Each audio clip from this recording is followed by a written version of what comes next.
తెలుగు ప్రజలందరికీ ప్రత్యేక రాష్ట్రం ఉండాలని దృఢ సంకల్పంతో సుదీర్ఘ పోరాటం చేసిన మహానుభావుడు శ్రీ పొట్టి శ్రీరాములు అని రాష్ట్ర న్యాయ మైనారిటీ సంక్షేమ శాఖ మంత్రి ఎన్ఎండి ఫరూక్ అన్నారు. సోమవారం నంద్యాల పట్టణంలోని సంజీవ్ నగర్ గేటు వద్ద నిర్వహించిన శ్రీ పొట్టి శ్రీరాములు వర్ధంతి కార్యక్రమంలో మంత్రి ఎన్ఎండి ఫరూక్ జిల్లా కలెక్టర్ జి రాజకుమార్ కలిసి ఆయన విగ్రహానికి పూలమాలలు వేసి ఘనంగా నివాళులర్పించారు.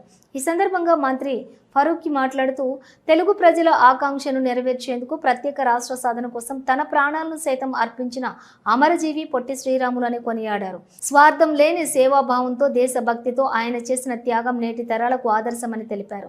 పొట్టి శ్రీరాములు కేవలం ఆంధ్ర రాష్ట్రం కోసం మాత్రమే కాకుండా దేశంలో భాషా ప్రయుక్త రాష్ట్రాల పోరాటకు తన ఆత్మార్పణతో నాంది పలికారని మంత్రి పేర్కొన్నారు. భారతదేశం చరిత్రలో ఒక భాషా సమూహం కోసం ప్రాణత్యాగం చేసిన మొట్టమొదటి వ్యక్తి ఆయనని గుర్తు చేశారు.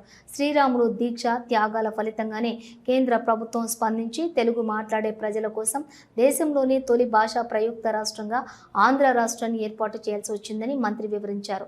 జిల్లా కలెక్టర్ జి రాజకుమారి మాట్లాడుతూ అహింస, సేవ, సత్యం, సామాజిక న్యాయం వంటి విలువలతో ఆమరణ నిరాహార దీక్ష చేసి రాష్ట్ర సాధన కోసం ప్రాణాలను అర్పించిన మహనీయుడు అమరజీవి శ్రీ పొట్టి శ్రీరాములు అని అన్నారు. పొట్టి శ్రీరాములు త్యాగం ఫలితంగానే 1953 సంవత్సరంలో ఆంధ్ర రాష్ట్రం ఏర్పడిందని పేర్కొన్నారు. వారి పోరాటం స్ఫూర్తిని ప్రతి ఒక్కరూ తమ జీవితంలో అన్వయించుకొని ఉన్నత లక్ష్యాలు సాధన కృషి చేయాలని సూచించారు.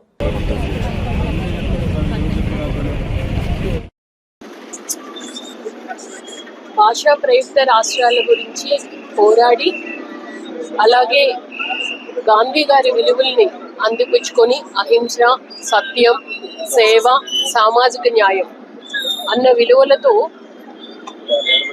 ఆమరణ నిరాహార దీక్ష చేసి ప్రాణ త్యాగం చేసిన అమరజీవి పొట్టి శ్రీరాములు వారి గురించి ఈరోజు మన జిల్లా అంతటా కూడా నివాళులు అర్పిస్తూ ఉన్నాము. వారి త్యాగ స్ఫూర్తి ఈ తరం వారికి, తర్వాత తరం వారికి తెలియాలి. ఎంత శ్రమ పడితే మన ఆంధ్ర రాష్ట్రం 1953లో మనకు వచ్చింది అన్న విషయం ప్రతి ఒక్కరికి తెలియజేయాలి అన్న ఆలోచనతో ఈరోజు ఈ కార్యక్రమాలు ప్రతి చోట్ల చేస్తూ ఉన్నాం మనం జిల్లా అంతటా. మహనీయుని గురించి ఏం చెప్పంటావు? మేము ఇంతకుముందు మద్రాసులుగా ఉండేవాళ్ళము. మాకు భాషా తత్వ రాష్ట్రాలు ఏర్పాటు చేసి మా రాష్ట్రాన్ని మాకు ఇవ్వని చెప్పి పోరాడిన మహా వ్యక్తి. దాదాపు 58 రోజులు ఆయన తిండి తిప్పలు లేకుండా కూర్చొని మన కోసం ఈరోజు మన రాష్ట్రం స్వతంత్రంగా ఉందంటే ఆ మహానుభావం వల్లనే ఉంది. కాబట్టి ఆయన భాషా తత్వ 53లో కరుణ క్యాపిటల్ పెట్టాము.